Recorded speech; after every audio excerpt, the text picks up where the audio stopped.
జగన్ మీద యాక్సిడెంట్ కేసుకు సంబంధించిన దాంట్లో ఇప్పటిదాకా డిఫెన్స్‌లో ఉన్నటువంటి వైసీపీ మీడియా ఇప్పుడు అఫెన్స్‌లోకి వచ్చింది. తాజాగా ఒక పెద్ద కథనాన్ని ఫేక్ వీడియోతో బాబు మార్క్ కుట్ర అంటూ ప్రొజెక్ట్ చేసుకుంది. వైఎస్ఆర్‌సీపీ అధ్యక్షుడు మాజీ ముఖ్యమంత్రి వైఎస్ జగన్మోహన్ రెడ్డి సత్తెనపల్లి పర్యటన సందర్భంగా జరిగిన ప్రమాదాన్ని ఎల్లో మీడియా ఎంత దుర్మార్గంగా చిత్రీకరించింది. చంద్రబాబు ప్రభుత్వం అంతకంటే దుర్మార్గంగా వ్యవహరించింది. వైఎస్ జగన్ ఈ కేసులో ఇరికించేందుకు పక్కా కుట్ర పన్ని పోలీసుల ద్వారా వ్యవహారం నడిపించింది. ప్రమాదం జరిగిన వెంటనే కాన్వాయ్‌తో సంబంధం లేని వాహనం ఢీకొట్టడం వల్లే సింగయ్య అనే వ్యక్తి మృతి చెందాడని స్వయంగా జిల్లా ఎస్పీ సతీష్ కుమార్ ప్రకటించిన సంగతి తెలిసిందే. ఆ వాహనాన్ని సీజ్ చేసి డ్రైవర్కి స్టేషన్ బెయిల్ ఇచ్చి పంపారు. 3 రోజుల తర్వాత సోషల్ మీడియాలో వచ్చిన ఒక ఫేక్ వీడియో ఆధారంగా జగన్ వాహనం కిందే సింగయ్య పడ్డాడంటూ ప్రభుత్వ పెద్దల ఒత్తిడితో మాట మార్చారు. కాన్వాయ్ వాహనం నడుపుతున్న ప్రభుత్వ డ్రైవర్ రమణారెడ్డి A1గా, వైఎస్ జగన్మోహన్ రెడ్డి A2గా, ఆయన PA కె నాగేశ్వరరెడ్డి, రాజ్యసభ సభ్యుడు వైవి సుబ్బారెడ్డి, మాజీ మంత్రి పేర్నాని, విడుదల రజనీలను ఈ కేసులో చేర్చారు. అయితే పోలీసులు ఎల్లో మీడియా చూపిస్తున్న వీడియో ముమ్మాటికి ఫేక్ అని చర్చ జరుగుతోంది.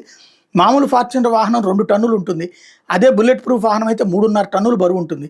అందులో ఉన్న మనుషులతో కలిపి 4 టన్నులు ఉంటుంది. ఇంత బరువున్న వాహనం ఒక మనిషి మెడపై నుంచి వెళ్తే స్పాట్లోనే నుజ్జుగా మారి చనిపోతారు. అట్లాంటిది ఆ వాహనం కిందే పడ్డాడని టీడీపీ ఎల్లో మీడియా చెప్తున్న సింగయ్య స్వల్ప గాయాలతో అరగంటకు పైగా స్పృహలోనే ఉండటంతో పాటు కాలు మీద కాలేసుకుని పడుకుని తన ఆసుపత్రికి తీసుకెళ్లమని అడుగుతున్న వీడియోలు కూడా వైరల్ అయ్యాయి. స్థానికులు ప్రైవేట్ వాహనంలో తన ఆసుపత్రికి తరలించే ప్రయత్నం చేసిన పోలీసులు ఒప్పుకోలేదు. దాదాపు 30 నిమిషాల తర్వాత అంబులెన్స్ వచ్చే వరకు ఆగి ఆ తర్వాత ఆసుపత్రికి తరలించారు. అప్పటికి కూడా అతను స్పృహలోనే ఉన్నాడు. అతని వంటిపై స్వల్ప గాయాలు కనబడుతున్నాయి. వీడియో కూడా అతని కారు టైర్ కింద పడినంత వరకే ఉంది. ఆ తర్వాత అతను బయటికి తీసిన వీడియో ఎందుకు బయటికి రాలేదు, కాబట్టి AI టెక్నాలజీతో ఈ ఫేక్ వీడియోను సృష్టించినట్టు స్పష్టమవుతుంది అన్నటువంటి వార్తని హైలైట్ చేసింది. మృతుడి శరీరం మీద చిన్న గాయాలు మాత్రమే ఉన్నాయని మార్చిలో వైద్యులు నోట్ చేశారు. ఎడమ బొగ్గ, దవడ, కుడి కంటి కింద, ఛాతీపై కుడివైపు కుడి మోచేయి వెనక నుంచి అరచేయి వెనక భాగం వరకు మోకాళ్ళ వద్ద దొక్కుపోయి తోలు లేచిన గాయాలు ఉన్నాయని వైద్యులు స్పష్టంగా పేర్కొన్నారు.